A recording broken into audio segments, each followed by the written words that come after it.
Hello students, मैं Manoj Agrawal for the NEET classes. आज का आपका टॉपिक है ब्रीथिंग एंड रिस्पायरेशन। इससे पहले हमने डाइजेशन पार्ट पढ़ा था, डाइजेशन एब्जॉर्प्शन, ब्रीथिंग और रिस्पायरेशन। तो ब्रीथिंग और रिस्पायरेशन और breathing is the part of respiration. तो सबसे पहले हम जानते हैं व्हाट इज रिस्पायरेशन। इससे पहले हम रिस्पायरेशन प्लांट्स पढ़ चुके हैं। What do mean by respiration? It is a catabolic,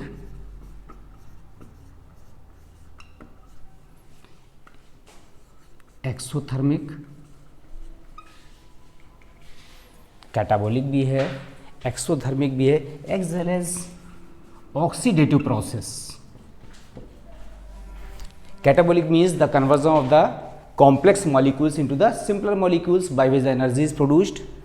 Exothermic, lot of heat as well as energy is produced which is stored in the form of the ATP as well as the oxidative process. Oxidation होता है इसमें food materials का, complex food materials में glucose का broken down होता है। तो respiration is a catabolic process in which the complex food materials is oxidized into the simpler forms as well as the energy is released which is stored in the form of the ATP. Now there is the two types of the respiration. The first respiration is the anaerobic respiration. Anaerobic respiration as well as the aerobic respiration.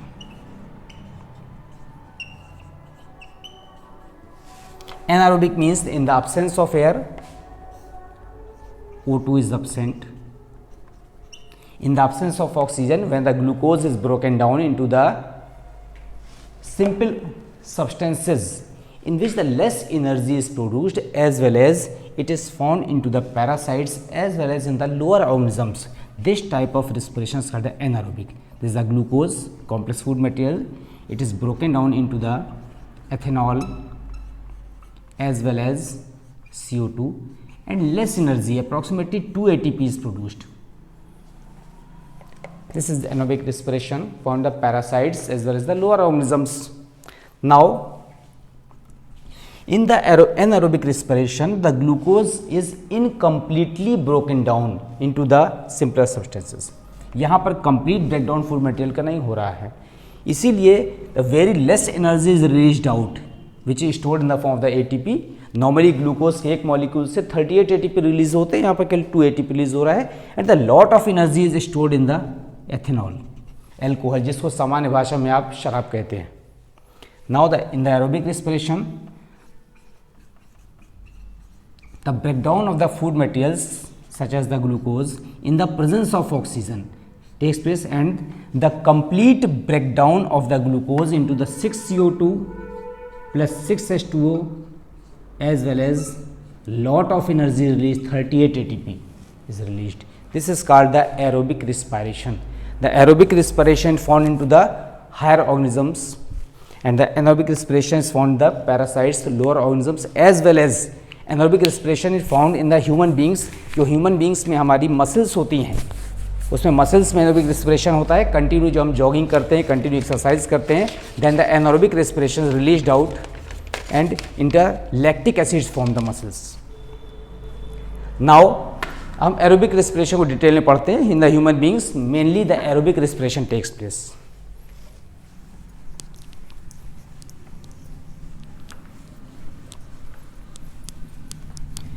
Aerobic respiration human beings is carried out by the two parts, the gaseous exchange।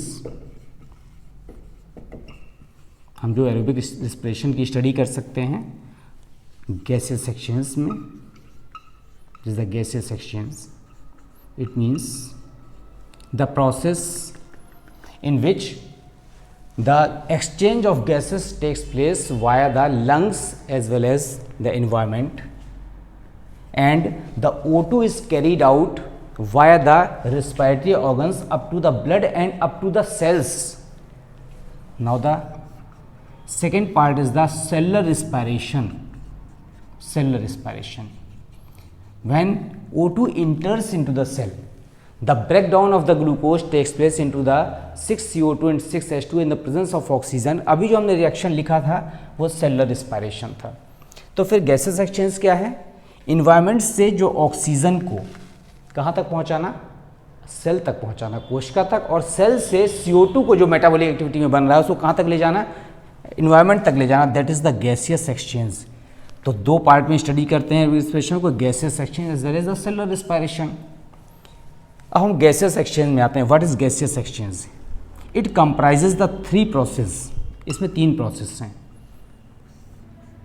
3 step में इसकी study करते हैं. First is the external respiration. External respiration.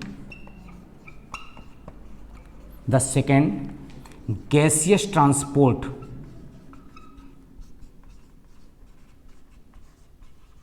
As well as internal respiration. Internal respiration.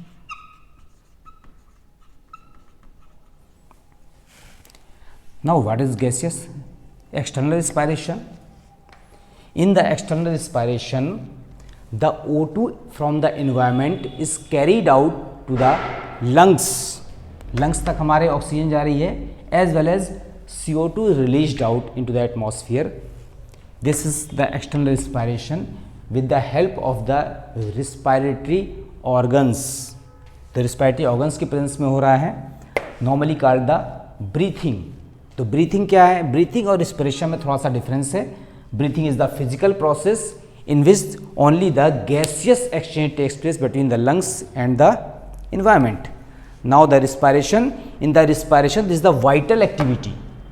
ये vital activity है carried out with the help of the various type of enzymes in which the energy is released out and stored in the form of the ATP. हम तीनों step को एक एक करके study करेंगे. पहले एक्सटर्नल रिस्पायरेशन पढ़ते हैं.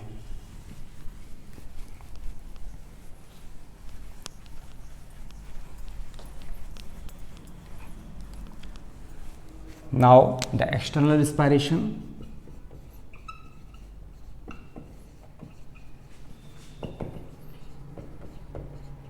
There are 2 processes in the external respiration. First is the breathing. Breathing means the exchange of gases.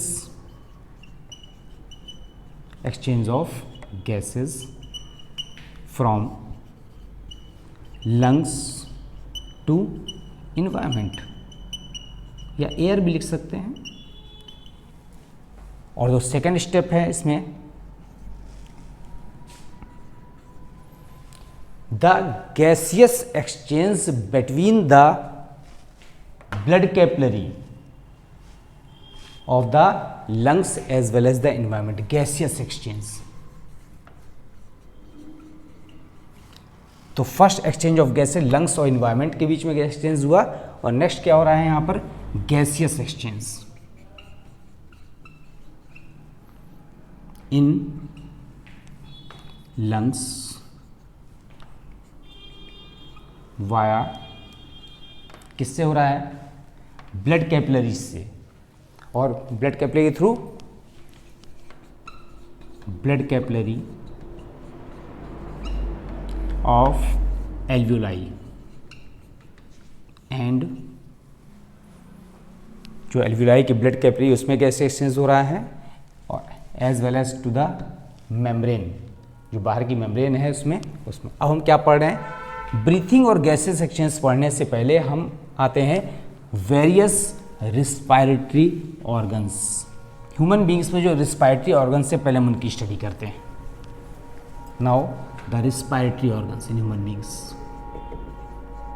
Respiratory organs in human beings. Human beings में जो रिस्पायरेशन हो that is not carried out by the single organ. It is carried out by a set of various organs called the respiratory system as well as the sets of respiratory organs. तो respiratory organs में क्या क्या आता है? पहला आता है आपका nose, nasal passage, pharynx, trachea, also called the wind pipe, containing the sound box, and the main respiratory organ is the lungs. हम सबकी स्टडी करते हैं nose, nasal passage, pharynx, trachea and lungs. इसी ट्रैकिया में यहाँ पर larynx भी आता है. It is also called the sound apparatus. इसकी भी स्टडी करेंगे. Now what is nose and nasal passage? The nose, सबको पता है, it is the external evagination between the eyes and the mouth, and the nose of the human being is called the drop nose. कैसी nose पाई जाती है? Drop nose है. And it is divided into the 4 part. The basal part is called the root, as well as the part which arises near about the eyes is called the bridge. This is the root part, this is the bridge, this is the body, and the last part is called the apex. And apex containing the 2 pores called the nasal pores, also called the nasal openings. Now what is the nasal passage?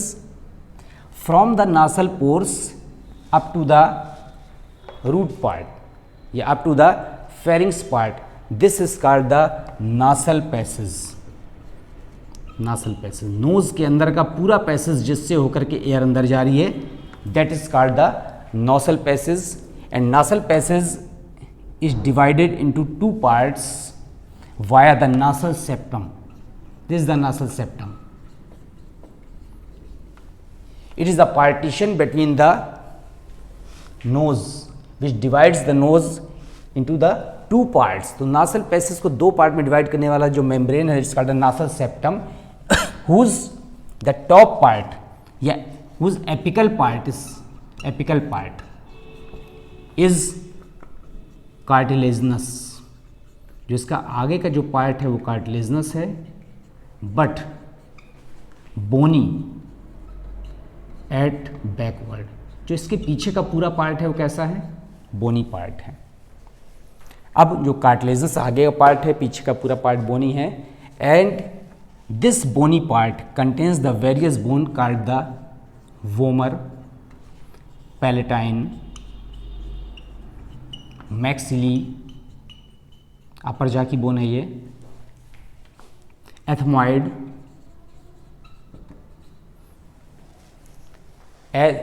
Also called the turbinal, as well as inferior turbinals.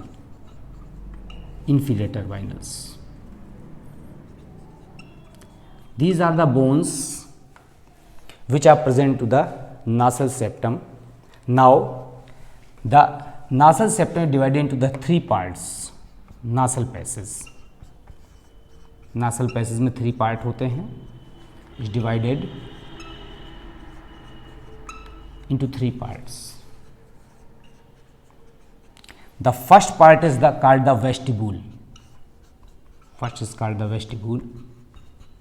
The second part is the olfactory part, and the third part is called the respiratory part. This is the vestibule part. In which the nasal pores opens. Now what is the function of the vestibule? The vestibule contains the various hairs as well as mucus which moisten the air as well as catches the various type of the dust particles which enters via the nasal pores. तो जो vestibule part है वो वहाँ moist होता है, वहाँ पर nasal hairs होते हैं जो डस्ट को क्या कर लेते हैं, रोक लेते हैं. Now the olfactory part as well as the respiratory part behind the vestibule in the nasal septum, the olfactory as well as the respiratory part is present. Now this is the structure of the nasal organs.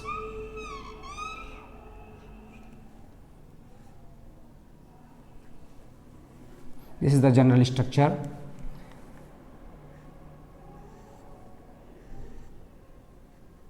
This is called the palate. This is the palate. This is called the uvula, the last part of the palate, and this is the tongue part. Now this is the nasal portion.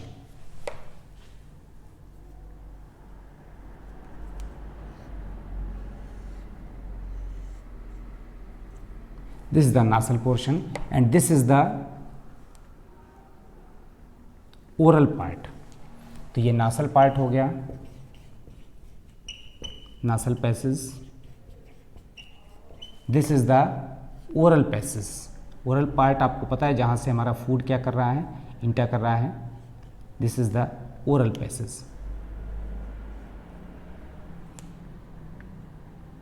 This the oral passage. अब हम चूंकि यहाँ पर respiratory part पढ़ रहे हैं इसलिए हमको ओरल पैसेज से मतलब नहीं, किससे मतलब है, नासल पैसेज से. In the nasal passage this is the vestibule part and it is the olfactory part. Olfactory part कैसे बनता है, यहाँ पर ये जो पार्ट है यहाँ पर, these are the various conchae. The conchae are the various folds of the turbinals as well as the inferior turbinal bones. तो यहाँ पर टर्बाइनल और inferior turbinal bones various type के फोल्ड्स बनाती हैं. That is called the conchae. Conchae. This is the superior conchae. superior conchi. This is the middle conchi and this is the inner conchi.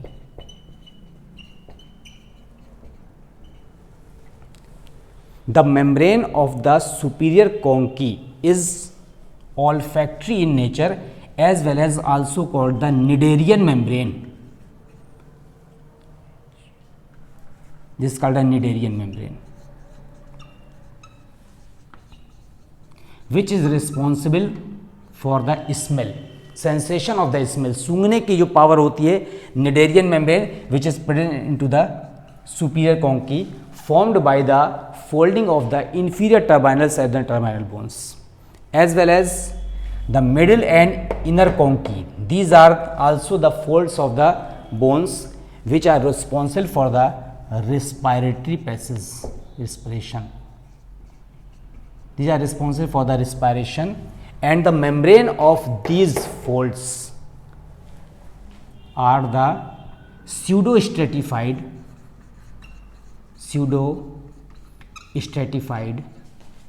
ciliated columnar membrane.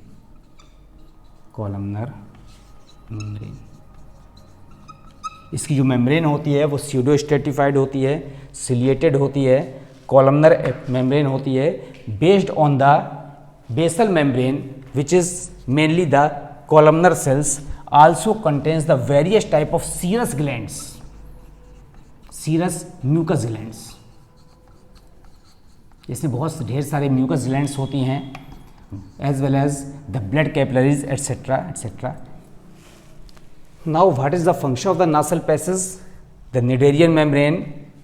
सबसे पहले हम vestibule में आते हैं. The vestibule contains the various hairs which prevents the entry of the dust particles as well as the Cnidarian membrane present into the superior conchi is responsible for the sensation of the smell as well as the folds of the inner conchi and the middle conchi. The membrane is pseudostratified ciliated columnar as well as it contains the serous and mucus glands which moisten the air.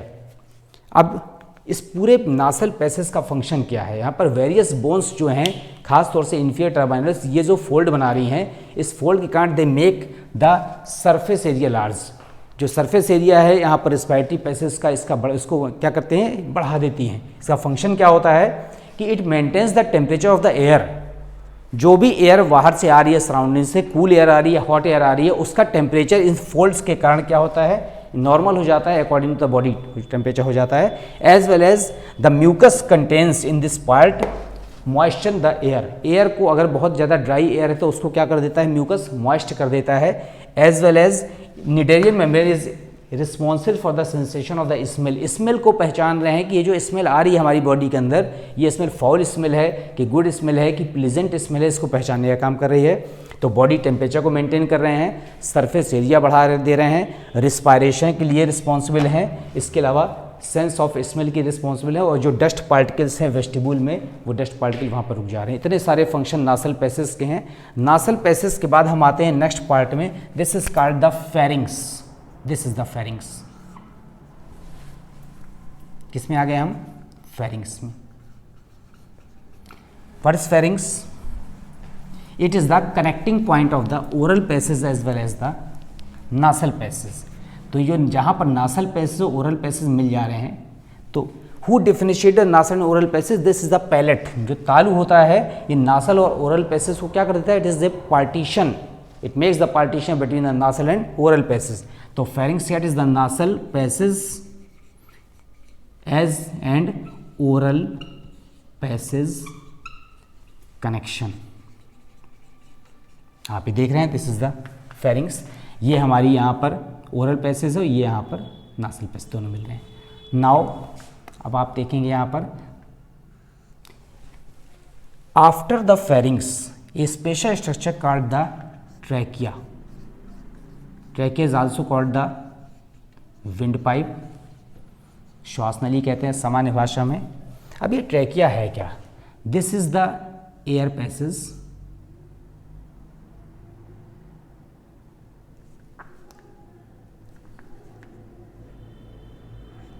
this is called the epiglottis, and the pore of the glottis, the pore of the glottis is called the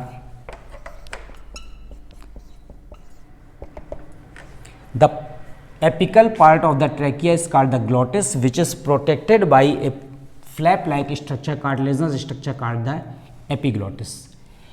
From the nasal passage air enters into the pharynx and then air enters into the trachea via the glottis, which is protected by the epiglottis. And the oral passage, this oral passage enters into a pipe which is called the esophagus, also called the food pipe, and the apical pore of the food pipe is called the gullet.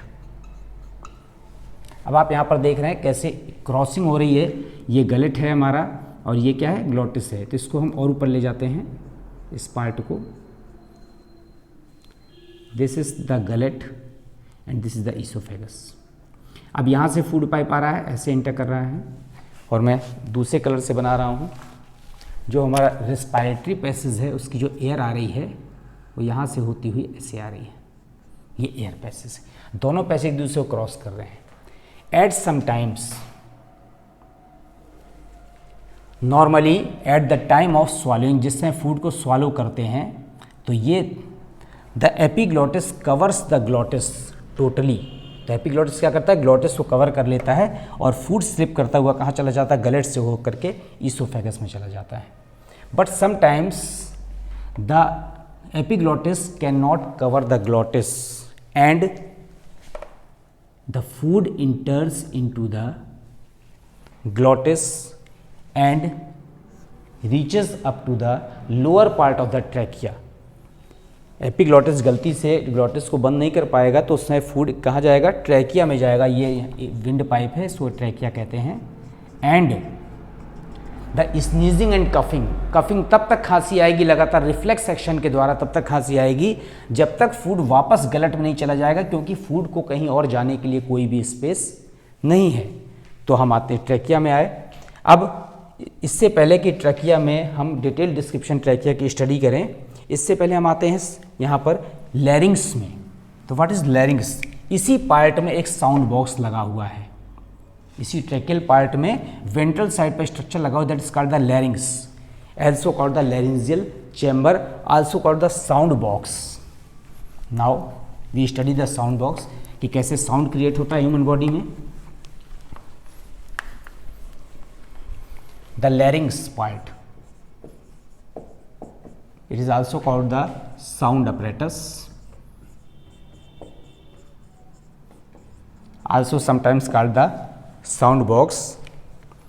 Now what is larynx? ये जो हमारे नेक part में, ग्रीवा part में आगे की तरफ जो उभरा हुआ पार्ट दिखाई दे रहा है, दिस इज द इवेजिनेशन, ठीक है, at the ventral side of the neck is called the larynx and the chamber is called the laryngeal chamber, also called the Adam's apple. Adam's apple सामान्य भाषा में टेंटुआ भी कहते हैं, आपने सुना होगा. तो टेंटुआ जो है यहाँ पर लैरिंग्स के लिए वर्ड यूज हो रहा है. अब जो इसका structure that is made up of the 9 cartilages, 9 hyaline cartilages. Hyaline हमने आपको बताया था, कार्टिलेज ऑफ बोन भी बताया था स्केलेटन सिस्टम में. कार्टिलेज क्या होता है? Cartilage made up of the chondrocytes covered by the perichondrium and the bone is made up of the osteocytes covered by the periosteum. ये 9 हाइलिन कार्टिलेज से बना है, in which the 3 cartilage are unpaired. जो 3 cartilage होती हैं वो unpaired होती हैं. 3 cartilage unpaired and 3 cartilage paired. नाम जान लेते हैं हम कौन कौन सी कार्टिलेज अनपेयर्ड है. अनपेयर्ड में यहाँ पर this is the thyroid cartilage, thyroid, cricoid as well as epiglottis.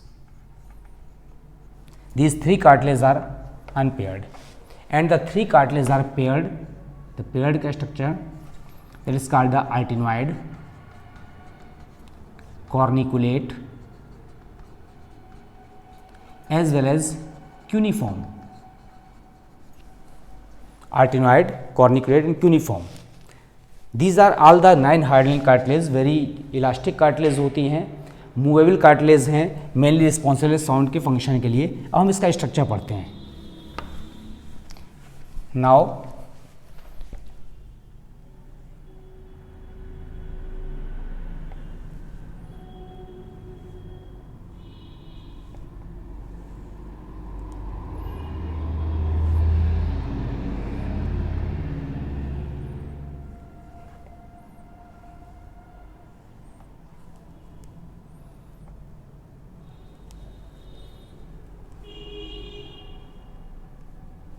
This is the hyoid.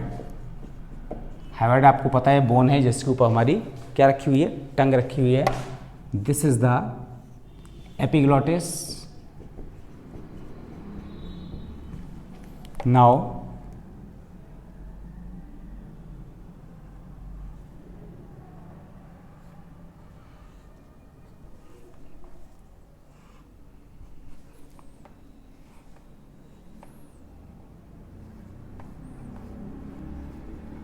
these are the tracheal rings. These are the tracheal rings as well as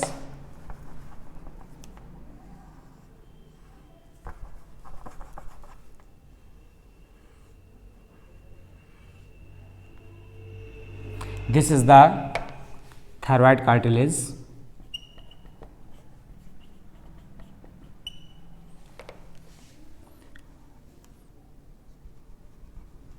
This is the cricoid cartilage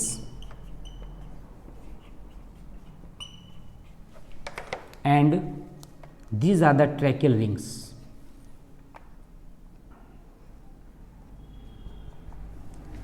And this is the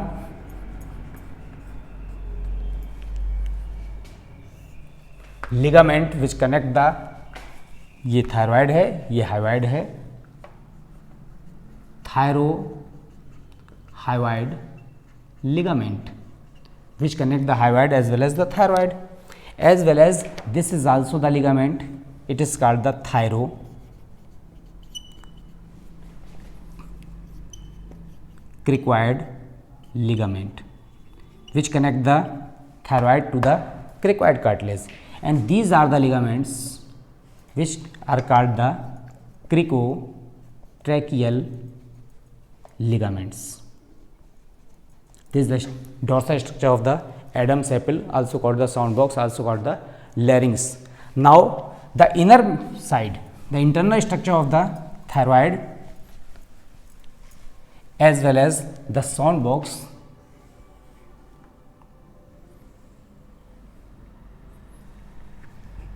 This is the inner structure.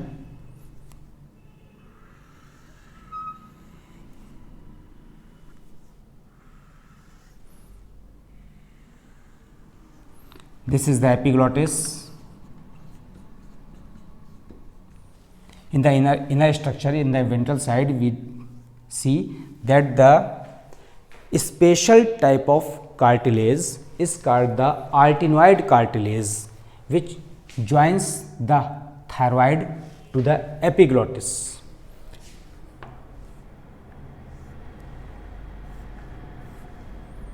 Now inside the sound box there are membranous covering, a special type of two ligaments are present, that is called the vocal cords. This is the false vocal cord, false vocal cord. These are a pair of false vocal cord, and this is the true vocal cords. These are the special ligaments present inside the sound box, and between these two vocal cords is the glottis is present. Now this structure is called the epiglottis, and the upper side structure, this is called the corniculate cartilage, corniculate cartilage, and below the corniculate cartilage it is the cuneiform cartilage.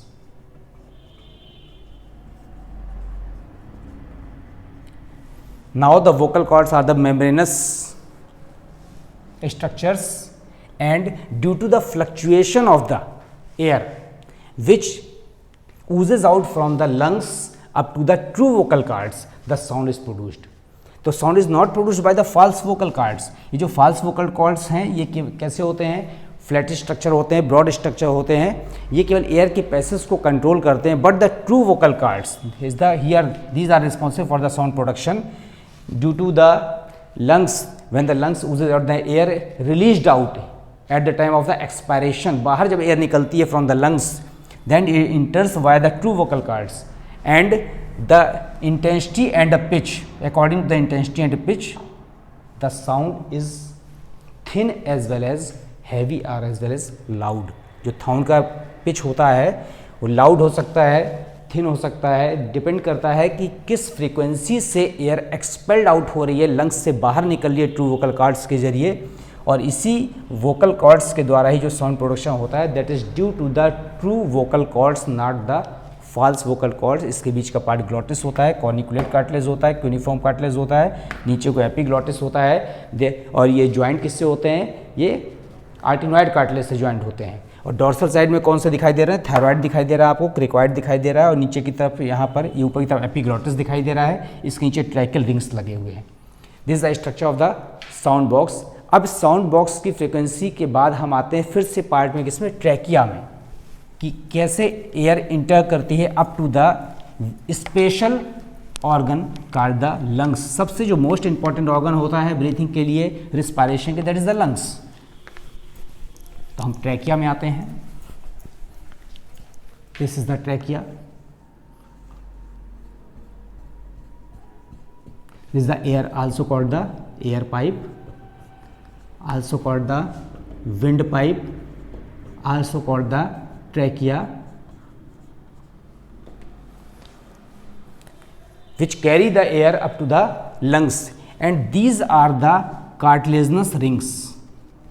This is the very special structure present into the trachea, is the cartilaginous rings, C-shaped, present into the trachea, as well as the primary bronchus. Now अगर internal structure देते हैं, anatomy देखते हैं हम इसमें membranes की, तो anatomy देख सकते हैं. The histologically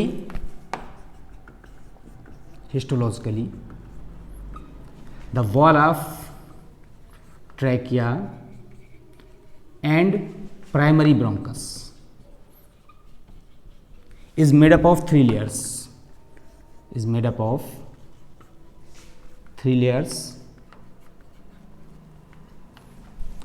Mucosa, this is the innermost membrane. The middle membrane is called the submucosa, as well as tunica adventitia, also called the outer surface, the outer membrane. This is the middle membrane, submucosa. Inner membrane is the mucosa. Now, the mucosa, the innermost membrane, it is the pseudo-stratified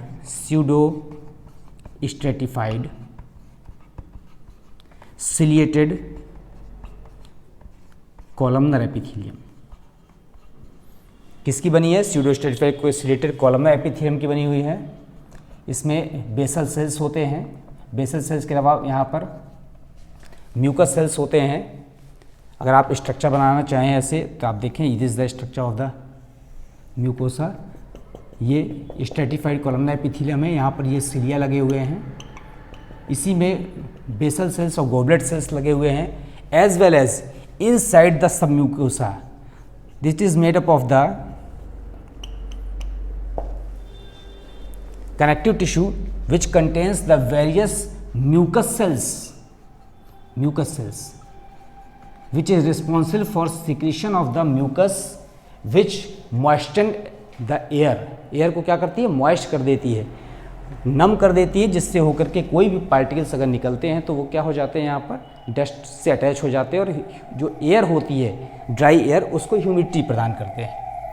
now in the adventitia outer layer, ये जो outer layer है, it is made of the unstriped muscles. Unstriped muscles की बनी हुई है, क्योंकि ये अनैच्छिक पेशियां हैं, अंदर की एयर जा रही है. इसके अलावा ब्लड कैपिलरीज होती हैं यहाँ पर. म्यूकस सेल्स के अलावा जो कनेक्टिव टिश्यू है, the connective tissue contain the blood capillaries etcetera etcetera.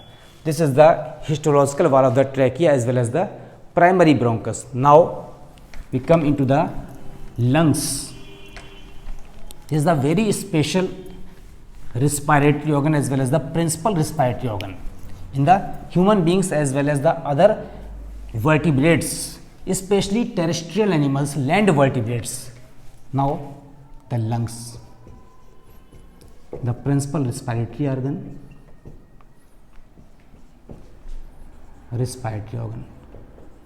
human beings में होता है.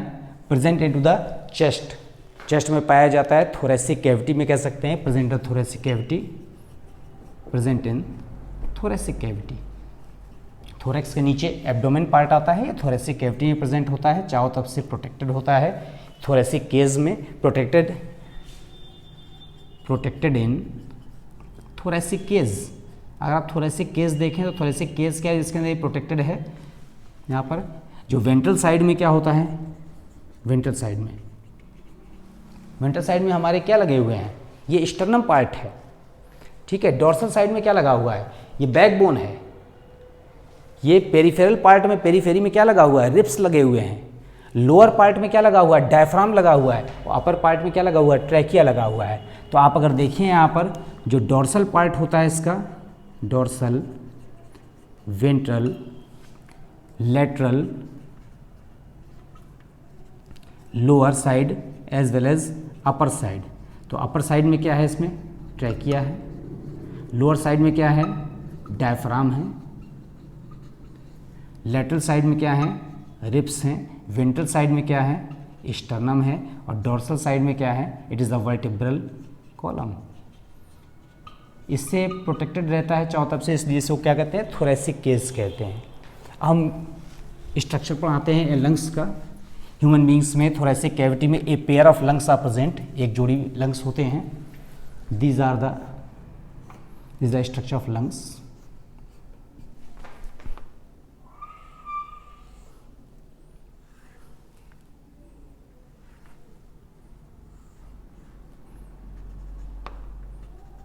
This is the right lung, and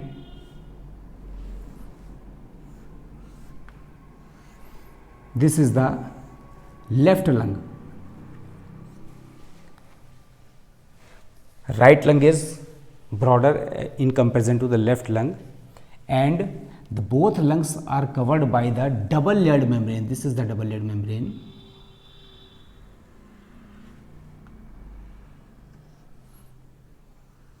The outer membrane is called the parietal pleura, as well as the inner membrane is called the visceral pleura. यहाँ pleura word use होता है किसके लिए? Lungs के लिए यूज होता है. And between the two membrane the potential cavity is present. This is the potential space which do not contain the liquid. अगर इसके बीच में कंटेन लिक्विड होता है तो उसे प्लूरिसी डिसीज कहते हैं. दोनों मेम्ब्रेन एक दूसरे पर क्या करती हैं? स्लिप करती हैं. बीच में थोड़ा सा स्पेस होता है, लेकिन यहाँ पर लिक्विड कलेक्ट नहीं होता. लिक्विड कलेक्ट होने को प्लूरिसिटी कंडीशन कहते हैं. उसमें डिसीज होती है. और the right lung is differentiated into the 3 chambers. It is 3 parts right lung, and left lung is divided into the 2 parts. तो ये जो है 2 पार्ट्स में डिवाइडेड होता है, ये 3 पार्ट में डिवाइडेड होता है. Now this is the trachea and this is the cartilaginous rings. जो कार्टिलेजनस रिंग्स हैं वो अगर हमने वॉल देखा था तो बेटे ट्रैकिया और प्राइमरी ब्रोंकस में, तो हमारी जो मिडिल लेयर थी सब म्यूकोसा और एडवेंटिटिया आउटर में दोनों के बीच में क्या पे कार्टिलेजनस रिंग्स प्रेजेंट थे. Now this is the primary bronchus. What do you mean primary bronchus? When the trachea enters into the lungs, it divided into the 2 parts called the primary bronchus. 2 part में divide हो गई trachea before entering into the lung. तो इसे lung में enter कर रही है. It is called the primary bronchia. नाउ द प्राइमरी bronchus also contains the cartilaginous rings and again divided into the 2 chambers या 2 tubes called the secondary bronchus. Now the secondary bronchus again divided into the tertiary, and tertiary again divided into the quaternary, as well as the various types of branching takes place into the each lung, and these branching are ultimately called the terminal bronchus. Is that terminal bronchus, which contains the cartilaginous rings, containing cartilaginous rings. Now when there is no cartilaginous rings into the terminal bronchus, again division takes place, but there is no cartilaginous rings, then it is called the bronchioles. Bronchus को किस में convert कर दिया? Bronchioles में. These are the bronchioles. These are called the terminal bronchioles without cartilaginous rings. Without cartilaginous rings. जैसे cartilaginous rings खत्म हो गए, इनको हमने क्या नाम दे दिया? ब्रोंक्यूल्स. अब ये जो हमारा टर्मिनल ब्रोंक्यूल्स है, it enters into the sac like structure called the alveoli, also called the alveolar sac. There are 15 crore alveoli as well as alveolar sac. These are the one alveolar sac contains 2 to 3 chamber called the alveoli या alveolus. It means there are 15 crore alveoli present in each lung. That is approximately up to the 70 square meter area. The total surface area of the 15 crore alveoli in each lung is about to the 70 square meter area. इतना बड़ा surface area होता है सारे alveoli के. अगर हम surface area निकाल लें, that is sufficient for the gaseous exchange. इसीलिए गैसियस एक्सचेंज इतनी आसानी से हो जाता है क्योंकि इतना बड़ा सरफेस एरिया हमारा यहाँ हो गया है. Now from the trachea It means primary bronchus up to the end of the terminal bronchioles. The various type of branching, this is called the respiratory tree. What is respiratory tree? The branching of the, किसकी branching है? Air tubes from the primary bronchus up to the terminal bronchioles is called the respiratory tree, which is differentiated into two part. Respiratory tree को two part में differentiate किया है. किसमें किसमें differentiate किया है? This is the air passages as well as respiratory passages. Terminal bronchioles तक, जहां तक एयर आ रही है before entering into the alveolar sac, this is called the air passage, and ultimately when it enters into the alveoli it is called the respiratory passage. इस तरह से हमने लंग्स को डिफ्रेंशिएट कर दिया. लंग्स का आउटर मेम पैराइटर प्लूरा, इनर विसर pleura, and the right lung is differentiated into the three part and left lung differentiated into the two part. The right lung is slightly broader than the left lung. Now when the trachea enters, it divided into the two parts called the primary bronchus. Primary is divided into the secondary, tertiary is the tertiary, and ultimately to the terminal bronchus, which contains the cartilage rings. When the terminal bronchus again differentiated, it is called the bronchioles, which do not contain the cartilage rings, and then it again ultimately enters into the alveolar sac, and through which the gaseous exchange takes place. This is the whole structure of the lungs, is the main principal organ of respiration in the human beings. अब lungs में respiration कैसे होता है? अभी तो हमने केवल air का पैसेज देखा है. उस रिस्पिरेशन को पढ़ने से पहले अभी हमने सारे रेस्पिरेटरी ऑर्गन पढ़ लिए. अब रेस्पिरेटरी ऑर्गन में एक टॉपिक आता है ब्रीथिंग. एक्सटर्नल रेस्पिरेशन का पहला पार्ट था breathing. Breathing is not the respiration. Breathing is a part of respiration and it is a physical process. Is a physical process in which there is no need of enzyme, no need of the cell, as well as no energy is required and no energy is released. ना energy required होती, ना energy release होती है. कहती है breathing एक physical process है. अब आप देख रहे हैं ब्रीथिंग में the exchange of gases, only the exchange of gases from lungs to atmosphere. This is called the breathing. In the human beings, the rate of breathing is approximately 12 to 16 times per minute. एक minute में लगभग 12 से 16 बार human being से breathing होती है. And breathing comprised of the two process, दो process से मिलकर ब्रीथिंग बना है. That is called the inhalation, also called the inspiration. This means the entry of the oxygen into the lungs, as well as exhalation. What is the exhalation? It is also called the expiration.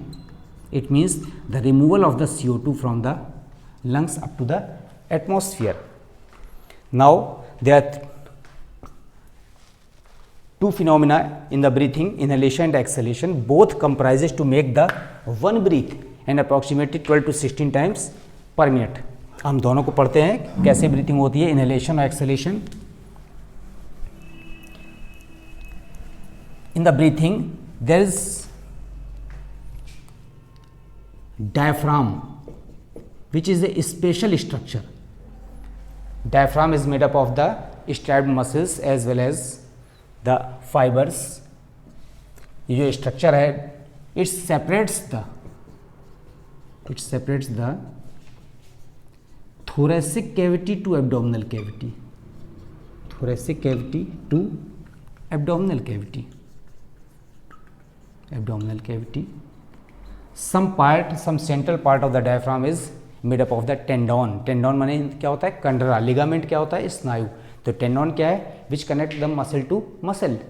तो कुछ part इसका tendon का बना हुआ है. Most of the diaphragm is made up of the strapped muscles as well as the fibers. हम देखते हैं यहाँ पर, this is the thoracic cage, this is the trachea which contains the cartilaginous rings, this is the primary bronchus.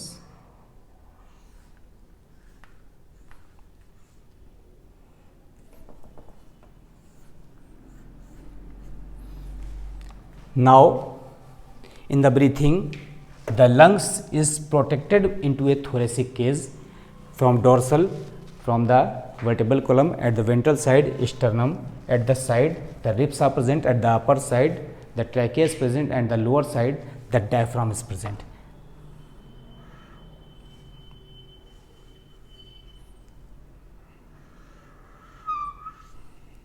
This is the structure of the diaphragm. This is the diaphragm which separate the thoracic cavity up to the abdominal cavity. This is the heart, this is the right lung, it is the left lung. Now the breathing comprises the two parts, the inspiration as well as the expiration. This is the inspiration, it means the entry of the air inside, as well as expiration, the removal of the CO2 from the lungs. At the time of inspiration, at the time of inhalation,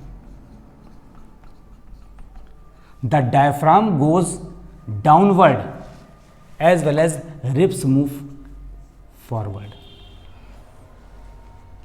जो हमारा diaphragm है, diaphragm में radial muscles लगी होती हैं, radial muscles के कारण ही diaphragm का मूवमेंट होता है, as well as the external and internal intercostal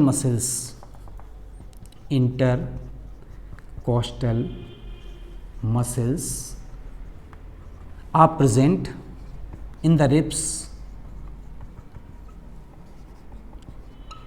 for movement.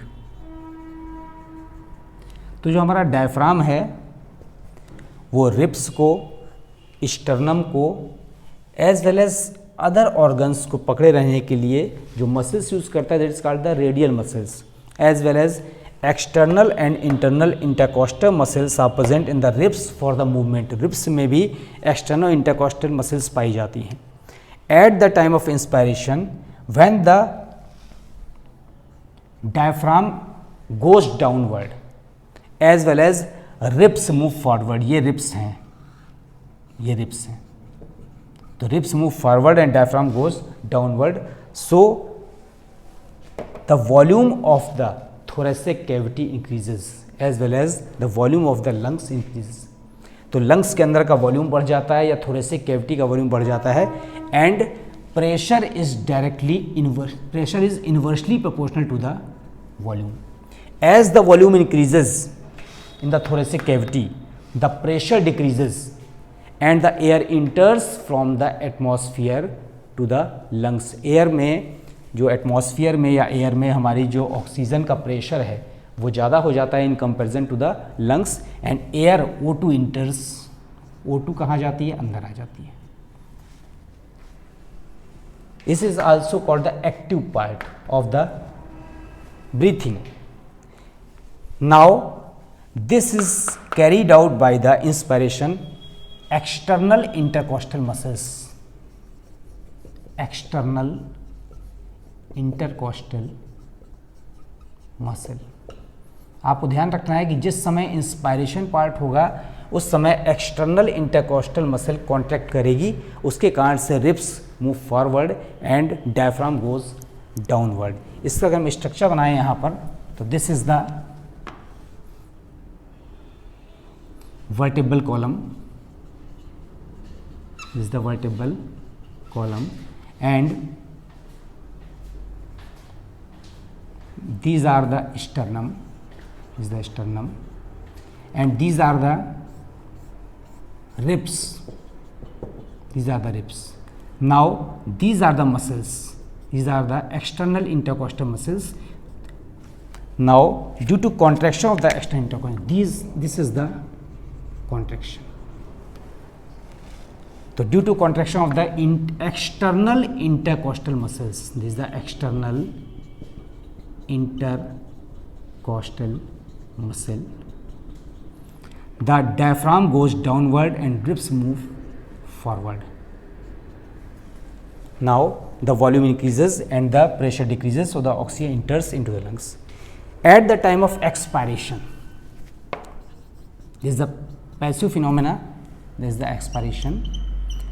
The diaphragm and ribs move to their original position. As the diaphragm and ribs move to their original position, the pressure as well as volume, तो volume decreases. जैसे ही volume decrease करता है तो volume is inversely proportional to pressure, pressure increases and the CO2 is released out. जैसे ही diaphragm और ribs अपने स्थान पर वापस आते हैं तो वॉल्यूम कम हो जाता है. जब वॉल्यूम कम होता है तो प्रेशर इंक्रीज कर जाता है और CO2 रिलीज होता है. इस टाइम जो एक्सपायरेशन पार्ट है, at the time of expiration, अब इसका जस्ट अपोजिट हो गया. Diaphragm and ribs comes to their normal position, so it is carried out by the internal intercostal muscle, is the internal intercostal muscles, and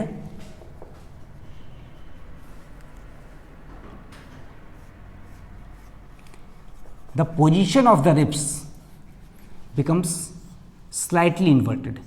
ये जो ribs हैं ये थोड़ी तिरछी हो जाती हैं और रिब्स में आप ये देखिए, these are the internal intercostal muscles. तो due to the contraction of the internal intercostal muscles expiration takes place, and due to the contraction of the external intercostal muscles inspiration takes place. तो this is the breathing. तो breathing part में आपने देखा कैसे air जो है CO2 अंदर आती है due to the pressure difference, as well as O2 कहाँ निकलती है, शरीर से बाहर जाती है. अब जो ब्रीथिंग पार्ट है इसमें, उसमें वॉल्यूम ऑफ एयर को कैसे हम मेजर करते हैं, is called the spirometry. The spirometry, spirometer and spirometry. क्या है ये? To know the volume of air,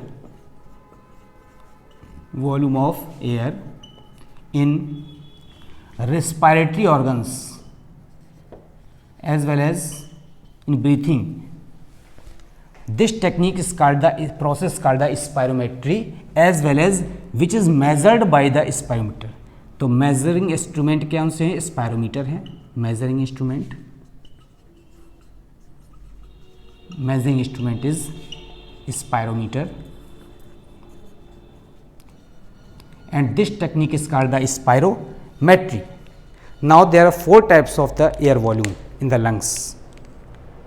कौन कौन से वो हैं? 4 types of air volumes.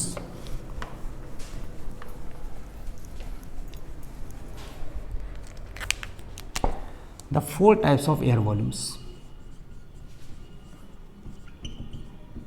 कौन कौन से एयर वॉल्यूम के पार्ट हो गए? First the tidal air volume. Tidal air volume. Tidal air volume क्या? प्रवाही वायु. एक बार में जो हम रिस्पायरेशन कर रहे हैं तो रिस्पिरेशन में एक बार में कितनी एयर हमारे शरीर के अंदर जा रही है और कितनी एयर हमारे शरीर से बाहर निकल रही है, इसको कहते हैं inspiratory air volume. Inspiratory air volume को हम जो मेजरमेंट करते हैं उस इंस्पायरेटरी एयर वॉल्यूम का देखते हैं 500 ml. It is approximately 500 ml. The volume of air which enters into every breath either in the inspiration either in the expiration. तो every breath में जो एयर का वॉल्यूम जितना इंटर करता है that is tidal air volume, Hindi में कहते हैं प्रवाही वायु. Now the next is what do mean by inspiratory air reserve volume above the tidal volume. प्रवाही वायु के अतिरिक्त, एक बार जो हम नॉर्मल ब्रीथ ले रहे हैं उसके अतिरिक्त above the tidal air volume the amount of air inhaled in a single time interval by human being. एक बार में पूरी चेष्टा या प्रयास से कितनी एयर आप अंदर ले सकते हैं, that is the inspiratory air reserve volume, it's value is approximately 3000 ml means 3 litre air. इससे ज़्यादा एयर हमारा लंग्स की कैपेसिटी नहीं है कि क्या कर सके, इनहेल कर सके। Now the third part is called the expiratory reserve air volume, is the expiratory air reserve volume after normal acceleration. Tidal air volume में 500 ml जो हमने एयर बाहर निकाली, तो after normal acceleration the amount of air which is released out by the single effort in the human beings is called the expiratory air reserve volume. पूरी प्रयास से, tidal air volume के बाद पूरे प्रयास से, पूरी चेष्टा से एक बार में जितनी एयर हम शरीर से बाहर निकाल सकते हैं, that is called the expiratory air reserve volume. And the last category is called the residual air volume, residual air volume.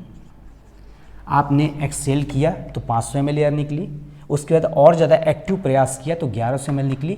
अभी भी लंग्स में जितनी एयर हमेशा रह जाती है, that is not released out from the lungs, that is the 1200 ml, that is the residual air volume. अवशेष वायु जो हमेशा लंग्स में रह जाएगी, ये वायु कभी एयर बाहर नहीं आ पाती है, रेसिडुअल एयर वॉल्यूम।